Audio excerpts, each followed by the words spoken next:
Out there, we are back on track to have the latest and greatest gist in the world of sport. This is Solid Sport on this Solid Radio, and I am Samson Adede. You call me Sport Evangelist. So, what we talk about this morning, I mean, happenings in the world of sport. We have the update talking about the team Nigeria going to the Tokyo 2020 Olympic game, and also we have updates from the ongoing Wimbledon Open. We now have the finalists in the female event, not forgetting the Euro 2020 that will be coming up this weekend. In the world of NBA, Phoenix on 2, Milwaukee Bucks 0. That was the update from the final of this year NBA. These are many more. What we shall be talking about this morning on Solid Sport on this Solid Radio. I'm not alone right here in the studio. With me this morning is Victor. Victor, good morning.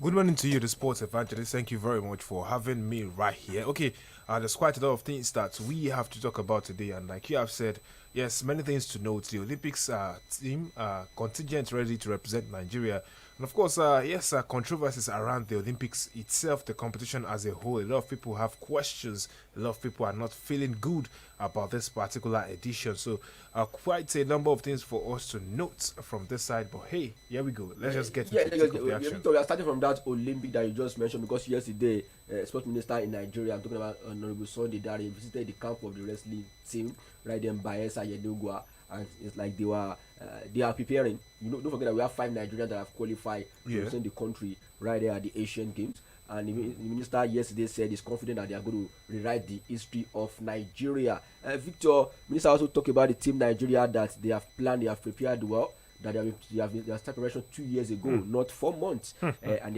he said that we are actually going there to make Nigerian proud. Victor, well, maybe I should ask you your take on the level of preparation of Nigeria going to the Olympics so far. What can you say about the level of preparations? Oh, well, for me, I don't think I've seen much when it comes to level of preparation. I just know that, how we do it in Nigeria, it's a normal thing for us. A fire brigade approach. I mean, given all the back and forth, he can't come and say that to our face that they have been preparing for over 2 years now. That is what he said. He said 2 years.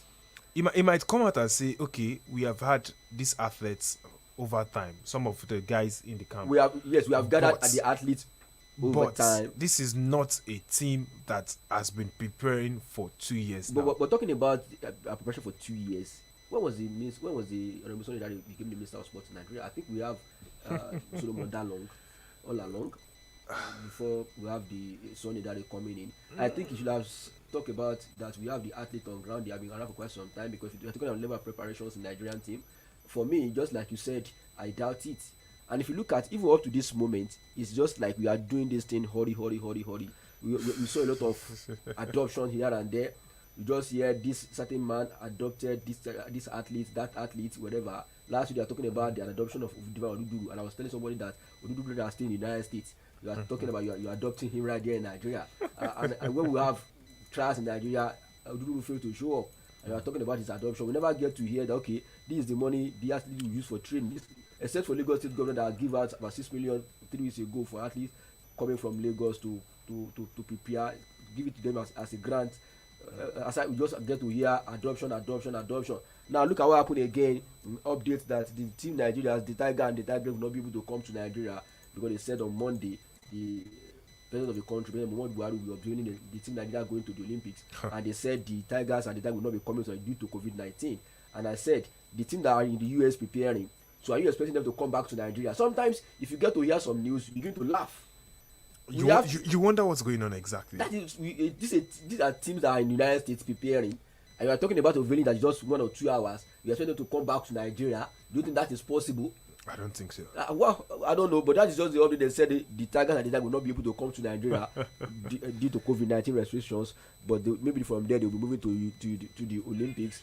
Don't also forget that they said the team Nigeria, the back two, will be moving on Tuesday, 13th.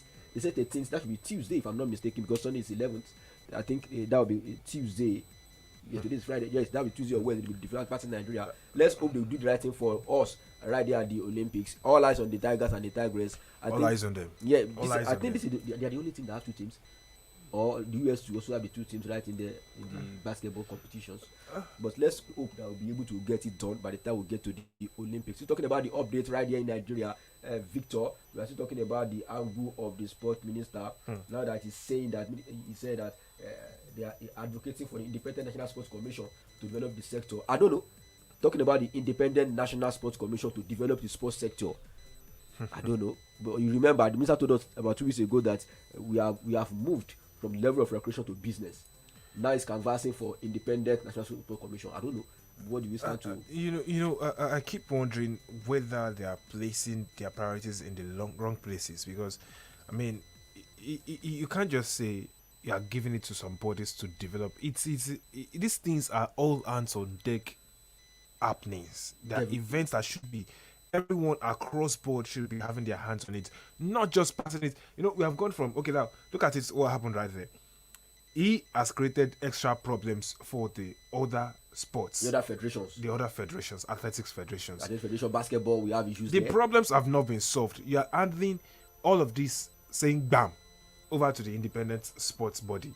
Again, football, you are handing it over. It's like you are shying away from your responsibility because you are entrusted with a certain role. You are entrusted with something when you are appointed as the minister for sports. And now you are coming out there telling us that first off, football should be left in the hands of a foreign-based manager. A manager who is foreign, who is not Nigerian, who has only come to develop our football. Whose only job is supposed to be national team. To be the national team. The Super Eagles alone. Not even the under-20s, not the under-23s, just the Super Eagles, for crying out loud. And now you have shifted all the work, said, okay, you should be trying to develop your league. Yes, you might want him to watch a couple of league games, but that is practically impossible for him to cover because of the level of insecurities and development that we are finding ourselves in this country. There's a they are developing the Premier League. I mean, so for the life of me, developing the league of Spanish. Even the players. Now, I would say there's a reason we have had an influx of players from clubs in the Scandinavian countries and some other European countries because General Tro has had scouts look for players from there for himself over time, ever since he got into the ends of affairs. But aside that, now your own scouts, the people you employed, put on the payroll for the NFF, they have not been doing a brilliant job. We keep having problems. The house is not settled. While the Super Eagles have international friendlies, the home base are supposed to also be playing their own games, and yet there's nothing for them. The people in charge of Nigerian league don't even know the player that plays in the Nigerian league. Because if they know the player that plays in the Nigerian league, what happened right there in the United States in the game against Mexico wouldn't have happened at all. I mean, look at how many times we reshuffled that list. After the technical department head, who suddenly become a coach, telling us that the players should have about 45 names and they have to prune that to 25, but they already invited 2 or 3 players again to come and cover the whole thing. I think the bottom line in Nigeria, I keep on asking, what is the role of sport minister in the development of sport? Well, it's only Nigeria you get to hear minister of sports. In a Senate climb, Victor, in a Senate climb, have you ever heard sport minister in the United States? Have you ever heard sport minister in England? Have you ever heard sport minister even in Ghana? In Cote d'Ivoire? But in only Nigeria you get to hear minister of sport. And do you know the problem? The minister has been unable to rectify the problem in this federation. Do you know the reason? It's because of most of these federations have no domestic constitutions. Indirectly they are independent of the sports ministry, but the sports ministry is trying to lord himself over them at all cost. That okay, you remember Guso said they are now independent of the sports ministry, that they don't need sport. If you look at it indirectly, the whole thing is looking as if the ministry is serving as intermediary between them and the government. But if sport in Nigeria is a business, did you really need government to come in? I mean, government duty is to give us infrastructures, give us facilities, and leave the rest. They are not even providing a sane climb for business owners, organizations to come over and say, let's own these clubs, let's run this league. I mean, I've seen a lot of people talk about sponsorship, and there's no way sponsorship will come when you have an influx, the huge amount of government-owned clubs that we have. Victor, let me shock you. People are shouting that fans should go back to stadiums for the MPFA games, for NNL games. Victor, let me shock you.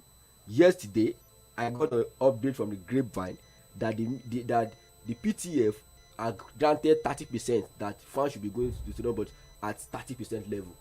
But you know what happened?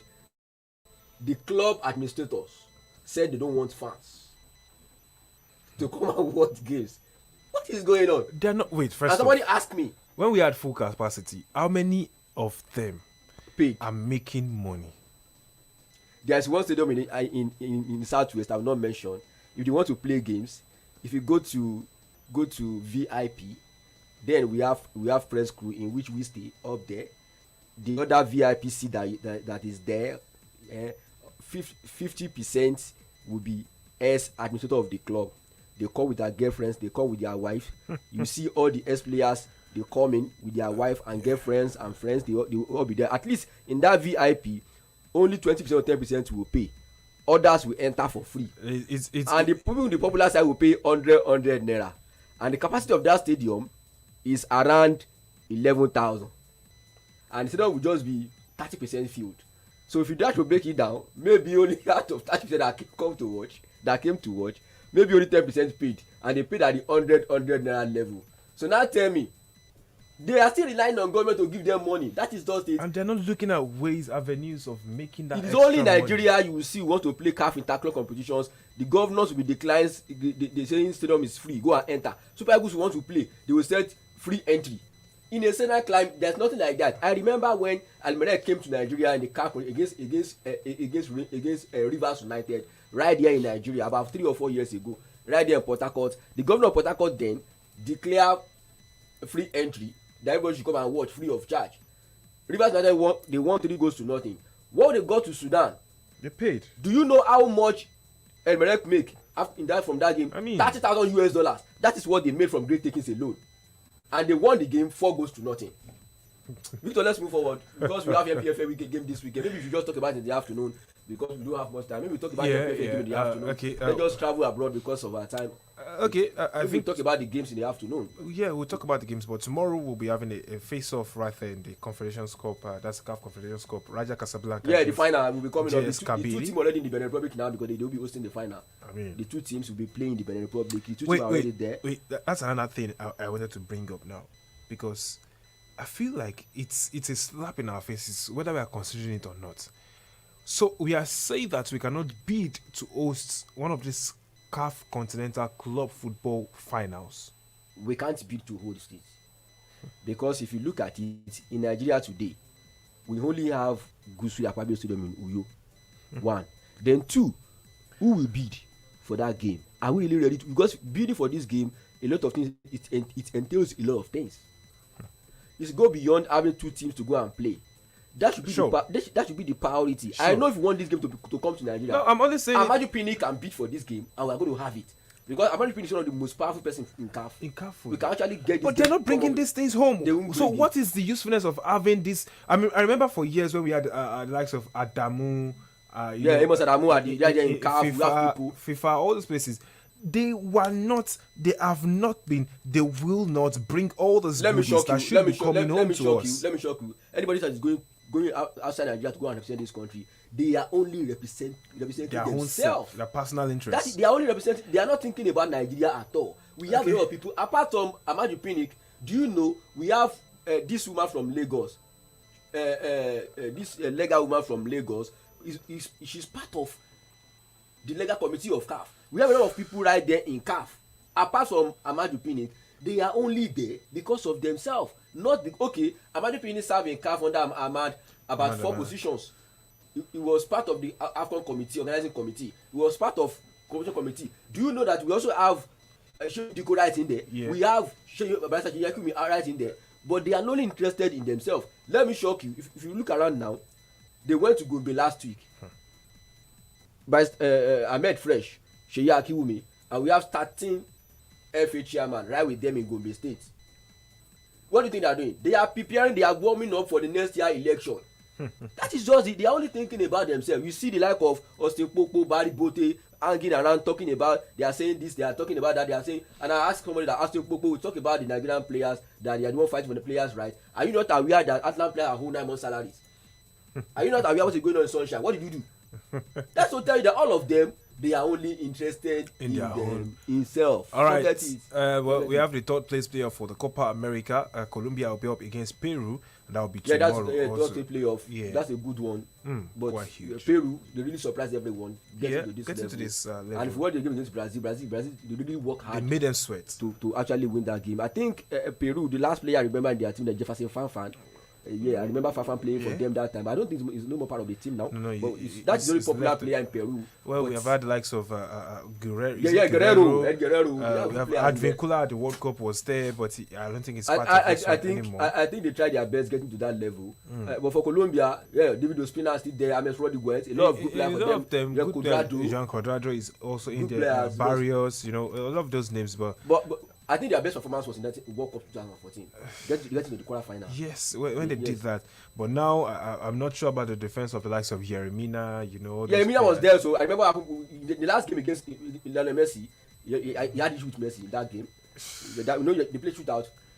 When he actually missed his kick, I don't know I mean, I saw the sports kicks and it was their defenders mostly getting up into the first 5 penalties, and I was like, okay, what's you know one thing about penalty kicks is just that the coaches know the kickers. Well, if you play football, you know in your team the players that are very good at kick. Maybe but when it comes to kick, they don't have much. No, when in a team you practice for it, but the coach will ask you when you go to shoot out.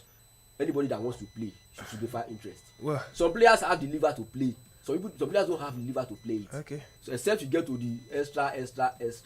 But in the team, look at during Lampard era in Chelsea, he's the first kicker. Then followed by Ballack and Co. Every team they have kickers too. That is just it. But good one for Peru and Colombia. Yeah. Let's see who wins this one. But the big one is coming on Sunday. Yeah, their president of Brazil, Bolsonaro, said this morning that they are going to beat Argentina 5 goals to nothing. So fingers crossed to see if that will happen. Okay. But Argentina, last time they won was in 1993, if you remember. Yeah. That was the last time they won the competition. And they need to get back. And you know what? In 27, in the centenary edition that they went up in UAE, they lost to Chile. Yeah. They lost to Chile in the final back to back. 2015, 2017, they lost back to back. And in 2019 again, they lost to Brazil. They lost in the final. They failed to win again. Brazil now the defending champion, and the game is coming up on Sunday. But for Victor, if history tells me that Brazil always struggle at them at Maracana. Well, they might be, but Yes, but this one problems. I think Brazil might nick this one again. That's what a lot of people have been sharing. But let's move away from football a bit now. Wimbledon. Yes, Wimbledon, because we are now a finalist. Ashley Barty against Karolina Pliskova.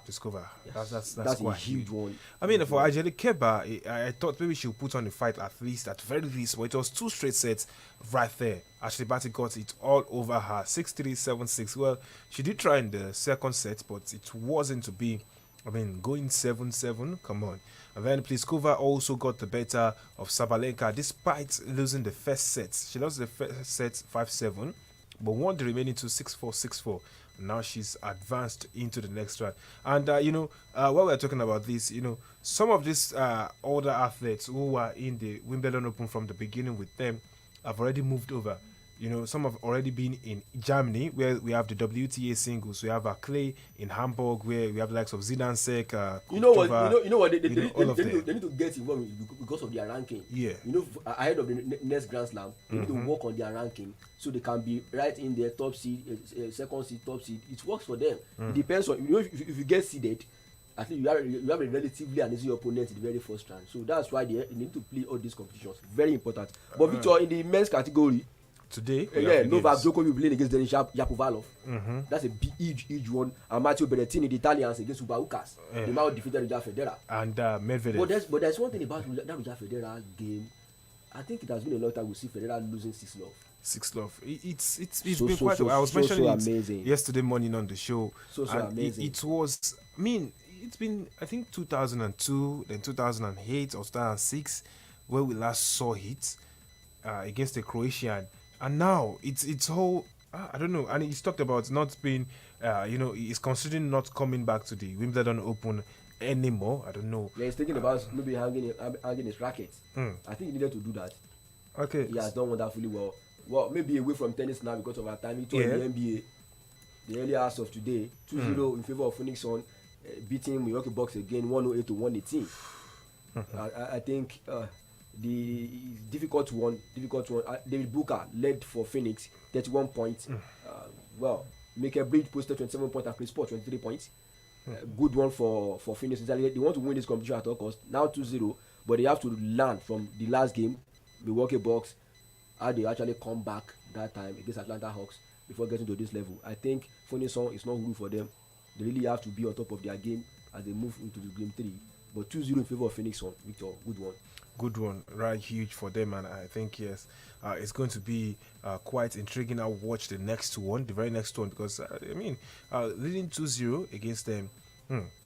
I don't know how they will be doing this one, but Giannis is back, and he was able to do some things in there, but it wasn't enough for the Milwaukee Bucks, and now they will be hoping that they get back quickly on their feet to advance in the next game.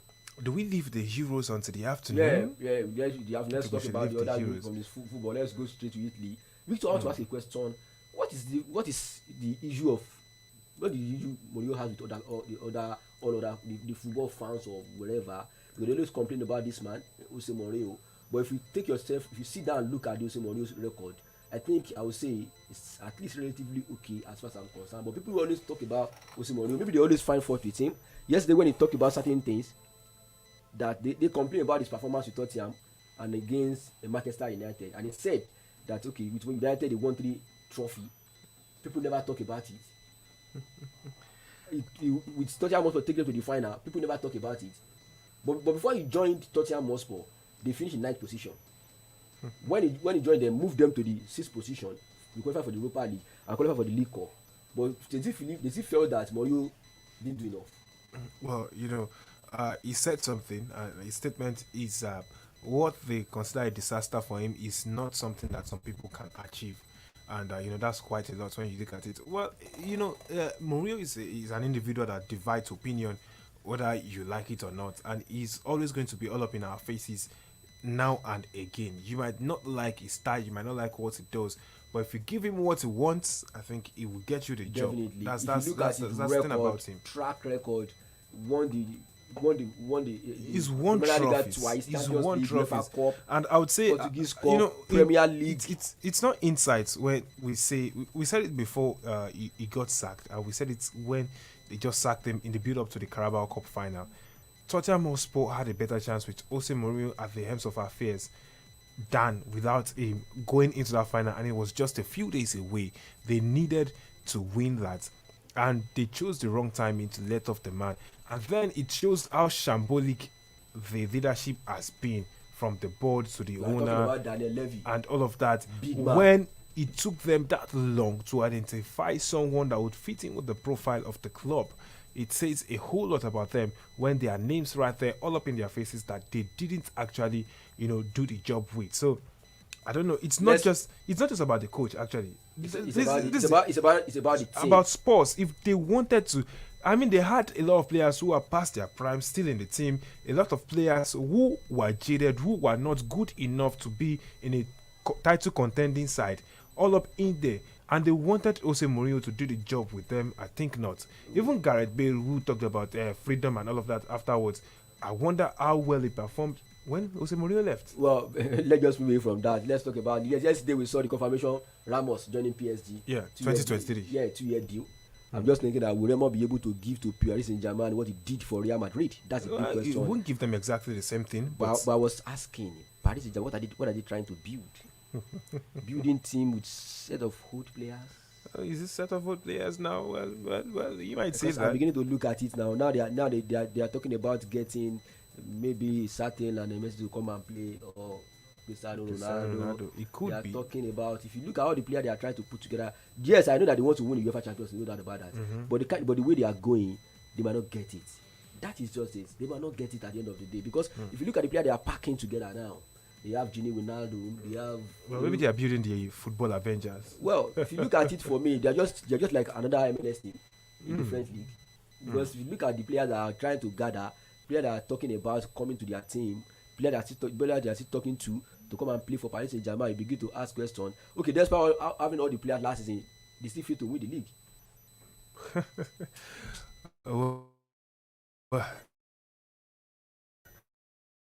It is what it is. So we have to leave now. We have to draw the curtains here. Thank you very much for being a part of the show today. In the afternoon, 3:30 p.m., we come your way with all the interesting stories, with all the juicy stories making the rounds in the world of football. Keep it locked on right here. Don't go nowhere. Stay Solid Radio.